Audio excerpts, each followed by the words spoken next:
Okay, we are here again today for another class, and today we are continuing our discussion on writing, academic articles or papers. When we don't write for ourselves. We write so that others can read, understand, and gain something from it. But do you understand those that read your articles or that will read your articles? You know, so in this lecture, I want to share with you how to understand your readers. Just give you ideas about what readers look for, how readers engage your work. So the first part of this lecture will be understanding your readers, and the second part will be on how readers engage, an academic article. So let's dive in straight. And so the first point I want to make here is this: your readers want to read, understand, and possibly gain something from your paper or article. And what that means is that you have to help them, to achieve this by expressing your ideas clearly and also offering them something specific to take away from your paper. The point number 2 is this: you do not know who your readers are or where they come from, and even why they should be interested in your paper. And therefore, when you are writing, you want to write, to take into, you want to write and think about those who are not natives to what you are writing, non-natives and non-specialists to your discipline. Also, you have to justify why a reader should spend time reading your work. So what is interesting, what's going to be interesting, to the reader. Then another point is this: the readers are curious to know. Therefore, they may ask many questions in your absence. So it's your duty to write and be thinking about what questions your readers might be asking as they read your work. I want to put some examples here on the screen. You will see them now. So look at this example. Writer: this paper examines the use of costumes in a festival in Lagos.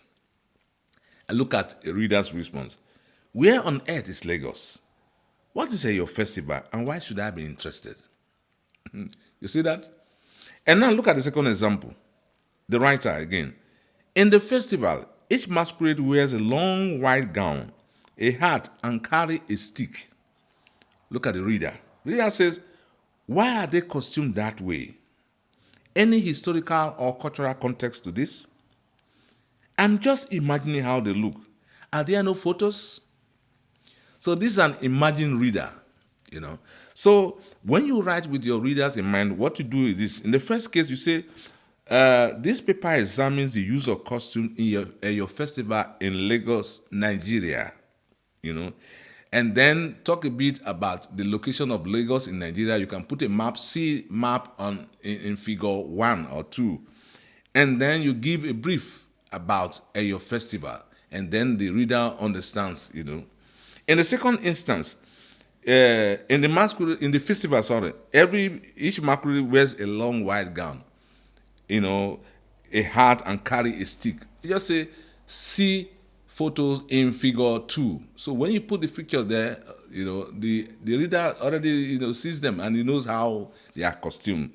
And then you can now provide a historical or cultural context to the way they dress, So if you are thinking with the reader in mind, you will factor in all these ideas into your writing so that when they ask questions, you won't be there to answer. So you won't give them room to ask questions because they don't understand your work. Point number 3 is this: readers can easily be confused, and therefore they demand clarity of expression and good grammatical construction. And then again, you need to explain terms and concepts that are strange to them, because they can easily be confused when you use certain terms they don't understand. In a recent paper I was reviewing, the author was using the term pop music, popular music, contemporary music, modern music to refer to the same category of music. So in my review, and I wrote there, say, do these terms mean the same thing? So I was confused with these terms, and so that's how a reader can be confused when you use certain terms interchangeably, or when you use certain terms and you don't explain them. Then another point is this: readers can easily lose interest. And one of those things that make readers lose interest is when you veer off the main focus of the paper, or you add a lot of redundant materials which do not contribute to the main essence of the paper. So the reader loses interest. Another thing again that makes readers to lose interest is when your paper lacks structure. So you have to structure your paper. Another session comes and is following you through.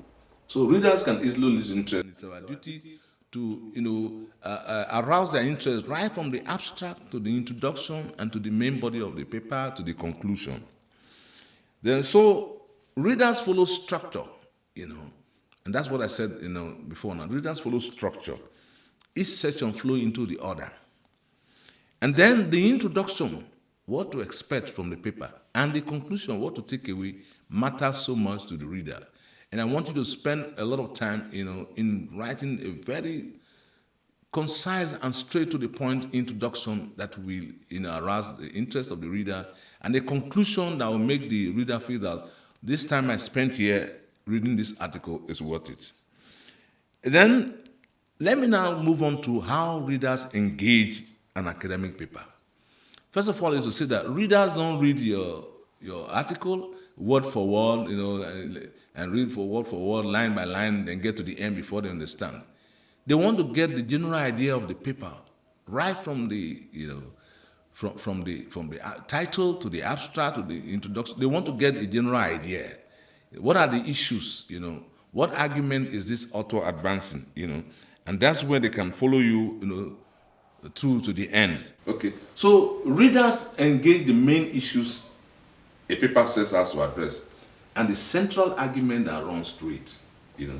So I want to suggest to you that the main issues and the central argument should be like keywords in your writing, so that the reader easily, they pop up from time to time, and the reader understands that these are the issues and this is the argument that this author is making. Then readers engage your conclusion. How logical is your conclusion? And what is the evidence that supports this conclusion? And finally, readers want to be convinced that your conclusion is valid from their own perspective. So these are some ways of writing with your reader in mind. But the big takeaway is this now, and you can see it on the screen. So always write like you are having a conversation with a silent reader in mind.